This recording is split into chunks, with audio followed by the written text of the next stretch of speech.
প্রিয় শিক্ষার্থী বন্ধুরা, আমরা এখন বোর্ডে যে সার্কিটটা লক্ষ্য করতে পারছি, এই সার্কিট থেকে আমাকে বের করতে হবে ইনপুট রেজিস্ট্যান্সের মান কত। অর্থাৎ এই টার্মিনাল এবং এই টার্মিনালের রেসপেক্টে সমগ্র সার্কিটের টোটাল রেজিস্ট্যান্স বা ইকুইভ্যালেন্ট রেজিস্ট্যান্সের মানটা আমাকে নির্ণয় করতে হবে। শিক্ষার্থীরা, সার্কিটটা দেখতে একটু জটিল লাগলেও এটা সমাধান কিন্তু খুবই ইজি। তাহলে চলো আমরা সমাধান করি। একটু লক্ষ্য করো, আমি এই দিকটাতে একটু আলোচনা করে নেই। এখানে 110 ওহম আছে। কত? এখানে 110 ওহম। এই 110 ওহম আমি কোথাও কাউন্ট করব না। কেন কাউন্ট করব না? কারণ এইটা এদিক থেকে যখন কারেন্ট আসবে, আসার পর তার কোনো রিটার্ন কোনো পথ নেই, যার বিধায় আমি ধরে নিব এইটুকু রেজিস্ট্যান্স আমার কোনো কাজে আসছে না। তাহলে প্রথম কাজটা হচ্ছে এইটুকু রেজিস্ট্যান্সটা আমি এখান থেকে সরিয়ে ফেলবো। তাহলে এই অংশের রেজিস্ট্যান্সটা আমি এখান থেকে সরিয়ে ফেলি, তাহলে আমার সার্কিটটা কিন্তু একটু ছোট হয়ে গেছে, তাই না? এরপর দেখো কি করব। এরপর কাজ হচ্ছে এখানে একটা ডেল্টা তৈরি করতে পারি, এখানে একটা আমি ডেল্টা তৈরি করতে পারি। তার আগে দেখো আমি প্রত্যেকটা পয়েন্ট বা প্রত্যেকটা নোডের নামকরণ করে নিচ্ছি। লক্ষ্য করো, এটা হচ্ছে এ নোড ধরলাম, এটা হচ্ছে বি নোড, ওকে, এটা হচ্ছে সি, এরপর এটা হচ্ছে ডি। এটুকু আমার যেহেতু দরকার নেই, তাই আমি এটুকু কি করবো, একদম পুরাটুকুই মুছে দিব। এইটুকু মুছে দিচ্ছি। সার্কিটের অংশ না, আমি ধরে নিলাম সে সার্কিটের কোনো অংশ না। এটা হচ্ছে সি, আর এখানে ডি, এইটা হচ্ছে ই, এটা ধরলাম এফ, আর এটা হচ্ছে জি।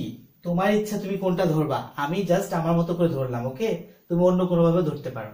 এখন শিক্ষার্থীরা দেখো, আমি কিন্তু এইখানে একটা ডেল্টা দেখতে পাচ্ছি এবং এইখানে একটা ডেল্টা দেখতে পাচ্ছি। এটা কিভাবে ডেল্টা, সেটা আমি জাস্ট একটু ট্রান্সফর্ম করে তোমাদের দেখাচ্ছি, তাহলে তোমরা বুঝতে পারবা। এবং এইটাও কিভাবে ডেল্টা হয়, সেটা জাস্ট সার্কিটটাকে কি একটু চেঞ্জ করে বা পরিবর্তন করে অঙ্কন করলেই তোমরা কিন্তু ভালো বুঝতে পারবে।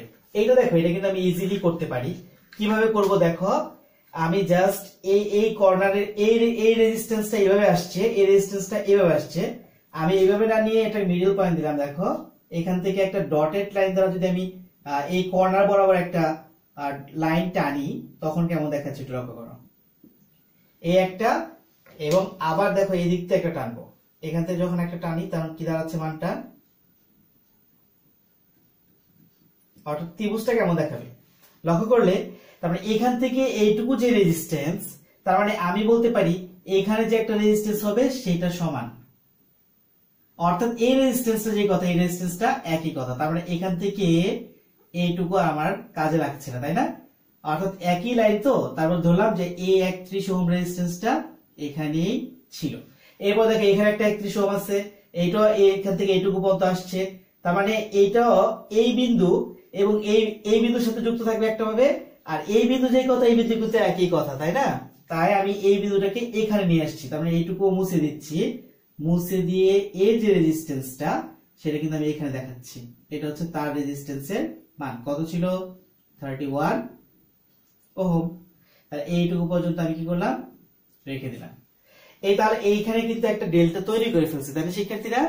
এখন দেখো এখানেও কিন্তু একটা ডেল্টা তৈরি করতে পারি। কিভাবে? এই ডিটাকে টেনে একটু নিচের দিকে নিয়ে আসবো। ডিটাকে টেনে আমি ধরো এখানে নিয়ে আসলাম। ডিটাকে যদি এখানে নিয়ে আসি, তাহলে এই রেজিস্ট্যান্সটা কি এখানে চলে আসবে, এদিক থেকে এখানে চলে আসবে, এই রেজিস্ট্যান্সটা এখান থেকে কি এইদিকে চলে আসবে। তারপর আমি বলতে চাচ্ছি দেখো, এই ডি বিন্দুকে আমি নিচে নামিয়ে আনলাম, এই বিন্দুতে নিয়ে আসলাম, কারণ এই বিন্দু যে কথা, এই বিন্দু কিন্তু একই কথা। এখন দেখো কি করি, আমি এখানে যখন নামিয়ে আনলাম, তখন আমি এখান থেকে একটা জাস্ট রেজিস্ট্যান্স যদি আঁকি এভাবে, এইভাবে, ওকে। আর এই কর্নার থেকে, মানে এই কর্নার থেকে আমি যদি আরো একটা রেজিস্ট্যান্স টানি এই বিন্দুতে, এটা ডি বিন্দুটাকে আমি একটু নিচে লিখছি। তাহলে এইটা দেখো, এইটা এখান থেকে একটা সি এর সাথে যুক্ত, এখানে ডি ছিল কিন্তু, তাহলে একটা সি এর সাথে যুক্ত আর একটা কিসের সাথে যুক্ত। শিক্ষার্থীরা একটু লক্ষ্য করো, তাহলে এই যে সি, এই যে ডি ছিল, ডিটাকে আমি জাস্ট নিচে নিয়ে আসলাম। তার মানে এই 55 ওহম রেজিস্ট্যান্স একটা ছিল সি এর সাথে, একটা কোথায় ছিল, ডি এর সাথে। তাহলে আমি ডিটাকে নিচে যদি নিয়ে আসলাম, তাহলে সি এর সাথে ডি এর সাথে যখন থাকবে একই অর্থ বোঝাবে, তাই না? আবার দেখো এখানে একটা এ ছিল আর এখানে একটা ডি ছিল, তার মানে এই রেজিস্ট্যান্সটা এর সাথে যুক্ত, ডি এর সাথে যুক্ত। তাহলে ডি তো আমি এখানে নিয়ে আসছি, তার মানে আমি এই রেজিস্ট্যান্সটাকে যদি মুছে এখানে দেখাই, ওকে, এখানে দেখাই, আর এই রেজিস্ট্যান্সটা মুছে এটা আমি কিন্তু মুছে দিচ্ছি। মুছে যদি আমি এইখানে দেখাই, ওকে, তাহলে আমার কোনো মানের কোনো পরিবর্তন হবে না। তারপরে আমি এইটুকু মুছে দিচ্ছি, এখান থেকে এইটুকু কি করলাম, আমি মুছে দিলাম। তাহলে এই যে মুছে দিলাম যে অংশটুকু, সেই দুটো অংশের কি হবে, একটা রেজিস্ট্যান্স কিন্তু আমরা জানি কতটুকু, এইটার মান হচ্ছে 25 ওহম, আর এর মান হচ্ছে 55 ওহম ভ্যালু। ওকে শিক্ষার্থীরা, এখন দেখো একটা সি এবং একটা এর সাথে একটা রেজিস্ট্যান্স যুক্ত আছে এইভাবে, তাই না? তাহলে আমি এইভাবে যদি না ঘুরে এটাকে যদি আমি ডাইরেক্ট রেজিস্ট্যান্সটা এই বিন্দুতে দেখাই, তাহলে মানের কোনো পরিবর্তন হবে? অর্থাৎ এটা এই দেখো সি থেকে এ তে গেছে, আর ডাইরেক্ট বললাম সি থেকে কোথায়, এ তে আছে। তাহলে আমি যদি এটাকে এভাবে একটু লিখি, আমি কিন্তু লিখতে পারি, তাই না? এইটাও কত হবে, 61 ওহম। তার মানে এইটা যে কথা, এইটা একই কথা, তাই না? তাই এই অংশটা আমি এখন কি করছি, এখান থেকে মুছে দিচ্ছি। জাস্ট আমি সার্কিটটাকে একটু ট্রান্সফর্ম করে জাস্ট একটু সাজিয়ে লিখলাম। এখন যে সাজিয়ে লিখলাম, আমি কিন্তু প্রথমে ডটেড লাইন দিয়ে অঙ্কন করেছি, তাই না? অনেকটা বোঝা যাচ্ছিল না। তাই আমি কি করবো, এটাকে এখন পার্মানেন্ট একটা কি পার্মানেন্ট লাইন দিয়ে আমি সেটাকে বুঝাবো। আমি কি কোনো ধরনের কাজ করেছি এখন পর্যন্ত? না, আমি এখন পর্যন্ত কোনো কাজ করিনি। জাস্ট সার্কিটটাকে একটু রিড্র করে নতুন করে অঙ্কন করে কি করলাম, সার্কিটটাকে একটা সাইজে নিয়ে আসলাম, যাতে আমাদের মূলত সমাধান করতে কি হয়, একদম সোজা হয়। যার বিধায় আমি কি করলাম, এই সার্কিটটাকে এইভাবে রিড্র করে অঙ্কন করলাম। এখন কিন্তু সার্কিটটা আমাদের কাছে কি খুবই স্পষ্ট এবং কি পরিষ্কার। তাহলে এখানে একটা ডেল্টা, এখানে একটা ডেল্টা, এই ডেল্টার নাম কি, সি এ ডি, আর এই ডেল্টার নাম কি বলতে পারি আমি, এফ ই জি অথবা ই এফ জি, এরকম বলতে পারি, তাই না? আচ্ছা, এখন দেখো এই 23টাকে আমি এই পাশে লিখি। এখন দেখো এই ডেল্টাটাকে আমি স্টারে রূপান্তর করব, এই ডেল্টাকে আমি কিসে রূপান্তর করব, স্টারে। আবার এই যে একটা ডেল্টা, তাকে কিসে রূপান্তর করব, স্টারে। তাহলে স্টারে রূপান্তর করে কি করতে হবে, এই ডেল্টার ভেতরে ডটেড লাইন টেনে আমাকে জাস্ট কি করতে হবে, দেখাতে হবে যে কোনটা স্টার, বা কোন কোন বাহুকে নিয়ে আমি স্টার করেছি। ওকে, তাহলে এই একটা স্টার তৈরি করে ফেললাম আমি।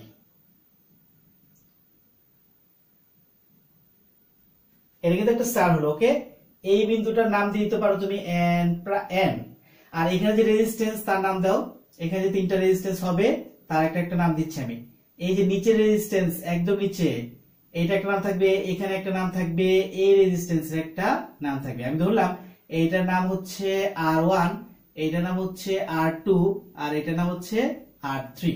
ওকে, সার্কিটটা একটু ছোট হয়ে গেছে, তাই দেখতে হয়তো সমস্যা হচ্ছে। তাহলে এটা R1 R2 R3। এখন এইটাকেও সেম ভাবে কি করব, আমি R1 R2 R3 তে কি করব, বিভক্ত করব। অর্থাৎ আমি বলতে চাচ্ছি যে স্টারে সরি ডেল্টা যে মানটা দেওয়া আছে সেটাকে যদি আমি স্টারে নিতে চাই, জাস্ট কি করতে হবে, ডটেড লাইন দ্বারা একটু দেখিয়ে দিতে হবে, নাকি গেল। তাহলে আমাদের কিন্তু প্রায় সর্বশেষ কাজ। একটু কষ্ট করে চিত্রটা এঁকে নিলে আমাদের জন্য সুবিধা হবে, তাই আমরা কি করি, চিত্রটা একটু এঁকে নেওয়ার চেষ্টা করি। তাহলে আমার কিন্তু সবটুকু কাজ ইজি হয়ে গেল। এইটা দেখো, এখানে যে একটা রেজিস্ট্যান্স পাবে, এখানে একটা রেজিস্ট্যান্স পাবে, এখানে একটা রেজিস্ট্যান্স পাবে। তাহলে এইটার নাম ধরো R1, এটা ধরো R2, আর এখানে হচ্ছে R3। একই রকম হয়ে গেল না? যার বিধায় আমি ধরবো এটাকে R1 prime, R3 2 prime, R3 prime. তাহলে চলো আমরা শিক্ষার্থীরা এই মানগুলো বের করি। এখানে একটা বিন্দু হয়তো ছিল, নাম দিলে, আচ্ছা নাম না দিলেও চলবে, কারণ এখানে নির্দিষ্ট কোনো কিছু নাই, রেজিস্ট্যান্স নাই, কারণ এটাই এখানে যুক্ত হয়েছে। আচ্ছা, তাহলে প্রথমে আসো, আমি যখন সলিউশন করছি আমি কি লিখবো, আমি লিখবো ডেল্টা ই এফ জি কে স্টারে রূপান্তর করে, স্টার এ রূপান্তর, কনভার্সন, বা এটাকে বলতে পারি ট্রান্সফরমেশন। হ্যাঁ, যে কোনো ভাবে আমি লিখতে পারি এটাকে করে। তাহলে এখানে যে মানগুলো পাবো তার নামগুলো কি কি ছিল, একটা ছিল R1, আর একটা ছিল R2, এবং অন্য একটা মান ছিল R3। ওকে, তাহলে R1 এর মানটা কত হবে, নিয়ম অনুসারে কি করতে হবে, এই তিনটা রেজিস্ট্যান্সের মান যোগ করে নিচে লিখতে হবে, তাই না? তাহলে আমি যোগ করে প্রত্যেকটা নিচে কি লিখবো, ওই মানটা লিখবো। তাহলে মানগুলো কি কি ছিল, একটা ছিল 23 31 31, তাহলে 23 31 31, 23 31 31, আবার 23 31 31। ওকে, তাহলে আমি যে কাজগুলো করলাম প্রথমে আমার নিচের কাজটা কিন্তু শেষ। এবার উপরের কাজ R1 এটা নিয়ে কাজ করছি, তাহলে এটা গুণফল আমি বলতে পারি উপরে 31 টাইমস 31, ওকে। আর R2 মানে কি, এটা গুণফল 23 ইনটু 31। আর R3 বলতে এটাকে বোঝাচ্ছে, তাহলে 31, তার মানে 23 31 বলতে আমি বুঝছি যে R2 এবং R3 কিন্তু মানের কোনো পার্থক্য থাকবে না, তাই না, একই রকম মান। এটার মান পাবো 11.3 ওহম, আর এটা তো একই রকম, তাই দুইটার মানই সেম 8.4 ওহম 8.4 ওহম। এখন আমি যেহেতু বাইরের মান ভেতরের মানগুলো পেয়ে গেছি, তাহলে এই যে বাইরে যে ডেল্টা সংযুক্ত ছিল সেই ডেল্টাটুকুর ভ্যালু আমার কাছে আর নেই। তাহলে আমি এইটুকু কিন্তু এখান থেকে কি করব, মুছে দিব, মুছে দিয়ে সার্কিটটাকে আর একটু ছোট করে ফেলবো। এইটুকু তো সার্কিট হয়ে গেছে, তাই না। এখন আমি মানগুলো বসিয়ে দিব, কার মানগুলো বসাবো, R1 R2 R3 মান। তাহলে R1 বলতে কোনটা, নিচেরটা। তাহলে এখন আমি এটা মুছে দেই, আমার লাগছে না, এটা মান হচ্ছে 11.3, মানগুলো বসিয়ে দিলেই চলবে। R2 এবং R3 দুইটা মানে সেম, এটা হচ্ছে R2 এটা R3, তাই দুইটা মান যেহেতু সেম আমি দুইটাকে মুছে দিয়ে একটা মান লিখছি 8.4, আর এই পাশেরটা মান কত, 8.4। তাহলে এই তিনটা মান কিন্তু আমার পাওয়া শেষ। এখন দেখো শিক্ষার্থীরা, আমি এখানে R1 prime R2 prime R3 প্রাইমের মানটা আমি নির্ণয় করব কোন ত্রিভুজ থেকে, মানে কোন ত্রিভুজ বলতে কোন ডেল্টা থেকে। ওখানে ডেল্টাটার নাম হচ্ছে ACD, এই ডেল্টার নাম কি দিব, ACD। তাহলে আমি এখান থেকে মুছে ফেলি আগেরটার নাম, এখন লিখব হচ্ছে ACD কে স্টারে রূপান্তর করে পাই, ওকে। তাহলে চলো আমরা R1 R2 R3 মানটা বের করে নিই। R1 প্রাইম R2 প্রাইম এবং R3 প্রাইম, ওকে। তাহলে দেখো এখন মানগুলো আমরা কি লিখতে পারি, জাস্ট একটু দাগ দিব, দাগ দেওয়ার পর নিচে আমরা টোটাল মানটা লিখে ফেলবো। এখানে দেখো 25 55 61, তাহলে আমি লিখতে পারি 25 প্লাস 55 প্লাস 61। প্রত্যেকটা নিচে কি হবে, মানগুলো সেম হবে, আমরা জানি, তাই না। এরপর হচ্ছে প্রায় শেষের দিকে আমরা চলে আসলাম, প্লাস 61। এখন দেখো উপরের মানগুলো, আমি R1 লিখলে 61 আর 55 উপরে গুণ হবে, তার মানে আমি বলতে চাচ্ছি এখানে উপরে হবে 55, মানে 55 ইনটু 61, এটা R1 এর ক্ষেত্রে। R2 এর ক্ষেত্রে কি হবে 6 to 125। আগে ছোট মানটা দিয়ে দেখতে সুন্দর লাগবে, এটা ব্যাপার না, গুণের সময় তুমি যে কাউকে আগে বা পরে দিতে পারবে, কোনো সমস্যা নেই, কেমন। আচ্ছা, দ্বিতীয়টা শেষ, তৃতীয়টা যদি আমি R3 বের করতে চাই, দুই পাশের মান রেজিস্ট্যান্সের মান, দুই পাশের মান হচ্ছে, একটা ছিল 25 টাইমস 55। এখানে কিন্তু কেউ কারোর সাথে মিলছে না, তাই না, তাই এখানে তিনটা মানে কি হবে, ভিন্ন হবে। তাহলে আমি মানগুলো এখন বের করছি। এটা হচ্ছে 23.8 ওহম এবং এর মানটা হচ্ছে 10.8 ওহম এবং এই মানটা হচ্ছে 9.75 ওহম। তাহলে আমি কি করলাম, এই মানটা বের করে ফেলছি। তাহলে এইটুকু আমি কি করবো, এখান থেকে মুছে দিব। এইটুকু মুছার জন্য আমি কিন্তু একদম রেডি থাকি, কারণ মুছে দিতে পারলেই মনে হচ্ছে আমি কি একদম সার্কিটটাকে সিম্পল ভাবে আঁকতে পারছি, এই জন্য আমি কি করি, খুব দ্রুত মুছে দিই। তাহলে এইটুকু যেহেতু মুছে দিলাম, তাহলে বাদ বাকি মানগুলো আমরা কি করবো, এখানে বসিয়ে দিব, তাই না। এখন দেখো, তাহলে মানগুলো বসাও। R3 প্রাইম এর মান কত, 9.7 হয়, তাহলে এখানে যে মানটা হবে তার মানটা হচ্ছে 9.71। আর R2 প্রাইম মানে হচ্ছে 10.8, তার মানে এখানে যে মানটা হবে সেটা হচ্ছে 10.8 ওহম। আর এখানে যে মানটা হবে R1 প্রাইম, তার মানে হচ্ছে 23.8, তার মানে হচ্ছে 23.8 ওহম। তাহলে আমি কিন্তু অনেকগুলো মান সুন্দর করে লিখে ফেলছি। এখন দেখো আমার সার্কিটটা কিন্তু অনেকটা সিরিজ প্যারালাল সার্কিটের মতো হয়ে গেছে। তাহলে দেখি আমরা কিভাবে এটাকে সলিউশন করা যায়। এখন দেখো তো শিক্ষার্থীরা, কে কার সাথে সিরিজ অবস্থায় আছে। এইটা কিন্তু এই দেখো, এই লাইনটা পুরোটা একটা সিরিজ লাইন, তাই না। আবার দেখো এখান থেকে শুরু করে এখানে পর্যন্ত একটা সিরিজ লাইন, তাই তো। তাহলে সার্কিটটাকে যদি আমি একটু নতুন করে আবার এখানে অঙ্কন করি, তাহলে দেখতে কেমন দেখায়, চলো আমরা অঙ্কন করি। শিক্ষার্থীরা, এই সার্কিটটাকে আমি এভাবে রিড্র করেছি। এখানে লক্ষ্য করো, আমি এটাকে n দিয়েছিলাম, এই কর্নারটাকে দিব n প্রাইম। এখন দেখো এখানে a আর b এই দুই প্রান্তের মাঝে কি ছিল, 63 ওহম ছিল। তাহলে আমি a প্রান্তের মান দিলাম a প্রান্ত, এটা হচ্ছে b প্রান্ত, আর এই দুইটার মধ্যবর্তী যে রেজিস্ট্যান্স 63 ওহম, ওকে। এখন দেখো n প্রাইম থেকে a পর্যন্ত যে রেজিস্ট্যান্স সেটা কত, 10.8। আমি ধরলাম এই উপরের বিন্দুটা হচ্ছে n প্রাইম, আর এই নিচের বিন্দুটা হচ্ছে n। ওকে, তাহলে দেখো n প্রাইম থেকে n যাওয়ার দুইটা রাস্তা, একটা হচ্ছে এই দিক থেকে এভাবে আসতে পারবা, আর একটা হচ্ছে এই দিক থেকে এভাবে যেতে পারবা, তাই না? এই বিন্দু থেকে এই বিন্দুতে যাওয়ার রাস্তা কয়টা? দুইটা। তাহলে এই n প্রাইমের সাথে কি অবস্থা আছে? এই পাশের রেজিস্ট্যান্সটা, এই যে আমি বলতে চাচ্ছি যে এই পাশে যে এতগুলো রেজিস্ট্যান্স এরা, আর এই পাশে যে এতগুলো রেজিস্ট্যান্স এরা পরস্পর কি অবস্থায় আছে? সিরিজে আছে, তাই না? তা দেখো এইটা এবং সবগুলো যে আমি একত্রে যুক্ত করি, তাহলে এর মান পাবো। এই মানটা দেখো, আমি n প্রাইম, তাহলে এক পাশে লিখবো হচ্ছে এই মানটা, আর এক পাশে লিখবো হচ্ছে, মানে এই পাশে লিখবো হচ্ছে এই মানটা। তাহলে দেখো এই আমি বলতে পারি n prime C F n, এই বিন্দু টোটালটা রেজিস্ট্যান্স যদি যুক্ত করি সেটা হচ্ছে এটা n প্রাইম, তারপর নাম কি দিব আমি? n প্রাইমের পরে সি এফ, তাহলে এখানেই মনে করো যে সি, এখানে আমি বলতে পারি সি, তারপর হচ্ছে কি থাকবে?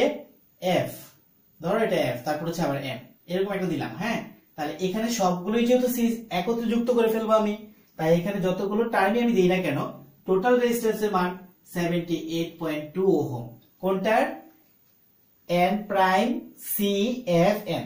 এরপর দেখো আমি এই দিক থেকে যদি যাই, বা এই দিক থেকে আসো n প্রাইম ই n, তাহলে আমি n প্রাইম আর n লিখছি, তার মানে টোটাল একত্রে যুক্ত করে ফেললাম, তাই এটাকে আর ভিন্ন ভিন্ন অংশে দেখালাম না।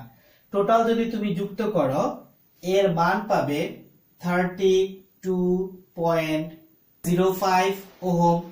আর এখানে দেখো n প্রাইম আর a, তাহলে এটা n প্রাইম আর a, তার মাঝে কি রেজিস্ট্যান্স ছিল? 10.8 ওহম। ওকে, আরেকটা রেজিস্ট্যান্স এখানে বাকি আছে, সেটা হচ্ছে n থেকে b বিন্দু পর্যন্ত, তার মানে n থেকে b বিন্দু পর্যন্ত তার মধ্যবর্তী যে রেজিস্ট্যান্স, তার মান কত? 11.3। ওকে, এখন আমার কাছে এই পুরো সার্কিট থেকে আমি ইকুইভ্যালেন্ট রেজিস্ট্যান্সের মান বের করব। সেক্ষেত্রে লক্ষ্য করো, সমতুল্য সার্কিটের বা আর ইনপুটের মান বের করতে হলে কি করতে হবে? এর সাথে কি অবস্থায়? প্যারালাল। তারপর এইটা এবং এটা কি সিরিজে যুক্ত। তারপরে আমি যদি টোটাল লিখতে চাই আর ইন, আমি এইভাবে লিখতে পারি, কে কার সাথে প্যারালাল? 78.2 প্যারালাল 32.05। এরপর তার সাথে কে কে সিরিজে? এইটা এবং এইটা সিরিজে, প্লাস 10.8 প্লাস 11.3। ওকে, এবং এই টোটালটার সাথে আমি কোনটুকু হিসাব করলাম? দেখো এইটুকু এইটুকু এইটা, তারপর টোটালের সাথে এইটা এটা সিরিজ, এই যুক্ত করলাম। এখন টোটালটার সাথে এই 63 কিভাবে আছে? প্যারালালে। তাহলে আমি বলতে পারি, এখানে একটা সেকেন্ড ব্র্যাকেট যদি দেই, তার সাথে প্যারালাল কত দিব? 63। এখন টোটাল যদি তুমি ক্যালকুলেশন করো, এর মান পাবে 26.19 ওহম। ওকে, তাহলে এই হচ্ছে আমার টোটাল সার্কিটটার ইনপুট রেজিস্ট্যান্সের মান। শিক্ষার্থীরা ধন্যবাদ সবাইকে।